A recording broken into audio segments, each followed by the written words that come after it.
Sa Aling Sonia! Galing siya sa may palengke! Sabi ni nanay, ninang ko daw siya! Hihingi nga ako sa kanya ng pamasko! Ninang Sonia! Princess, tamang-tama, dumating ka, tulungan mo ako magbuhat. Hala, Aling Sonia, hihingi po ako sa inyo ng pamasko, hindi magbubuhat ng bitbit nyo. Ay aba, ang tamad mo naman, Princess, gusto mo lang ng regalo? Sabi po kasi ni nanay, ninang ko daw kayo, kaya pengi po akong aginaldo, Ninang Sonia. Manang-mana ka talaga sa nanay mo si Tere, mukhang pera, o siya, buhatin mo na lang tong karton na bitbit ko. Ang laki po niyang karton, mukhang mabigat pa, yung malit na lang po yung bubuhatin ko. Hindi ka na naawa sa akin? Gusto mo talaga magaan? O siya, buhatin mo na lang to. Mabawasan man lang yung bitbit ko. Basta, bigyan niyo ako ng pamasko, Aling Sonia. Ninang Sonia pala. Oo na, basta, dalay mo yan sa tindahan ko. Yay! May pamasko na ako. Si Princess talaga? Kailangan talaga laging may kapalit bago niya ako tulungan. Aling Sonia, tulungan ko na po kayo. Talaga, Bebang? Opo, ako na po bubuhat ng karga nyo kasi nakita ko kayo nahihirapan eh. Salamat, Bebang. Ang bait mo talaga. Akin na po yung malaking karton. Dalayin ko na po sa tindahan nyo.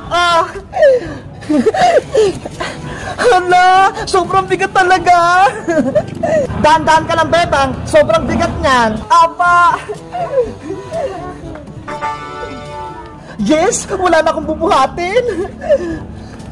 Ay, si Bebang, tinulungan niya rin si Aling Sonia para makingi siya ng pamasko.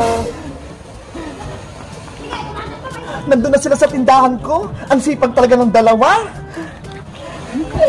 At ito na po, Aling Sonia, nabuhat ko na po yung karton nyo dito sa may tindahan. Thank you, Bebang. Ako din po, Ninang Sonia, nabuhat ko na po yung karton kanina pa.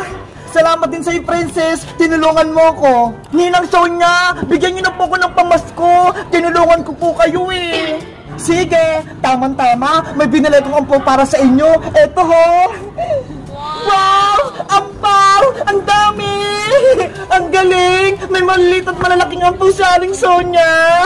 Bibigyan ako ng ampaw ni Ninang Sonia, Bebang. Ikaw, hindi. Kasi hindi mo siya ninang. Anong hindi, Princess? Ninang ko kaya din sa Aling Sonia. Sabi ni nanay. Nakikininang ka lang eh. Wala ka naman kasi talagang ninang.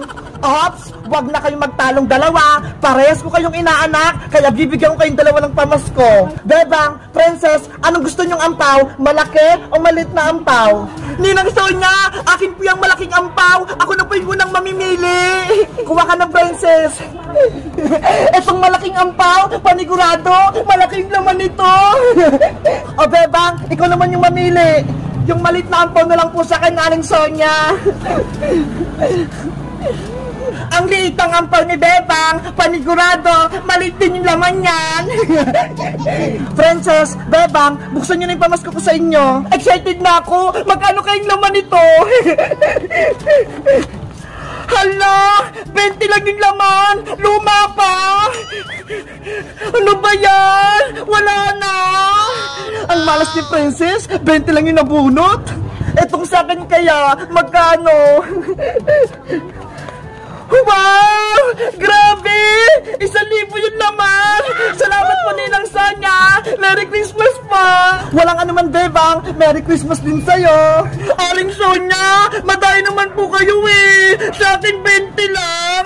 Huwag ka na magreklamo, Princess! Diba? Maliit lang na karton yung binuhat mo, kaya maliit din na regalong mo kuha mo! Ikaw kasi, Princess eh! Namimili ka ng malaking ampaw! Yun pala maliit yung laman! Bebang! Akin tayo sa pera mo! Akin tayo sa 1,000! Si Princess! 20 lang yung pamasko! Sa akin, 1,000!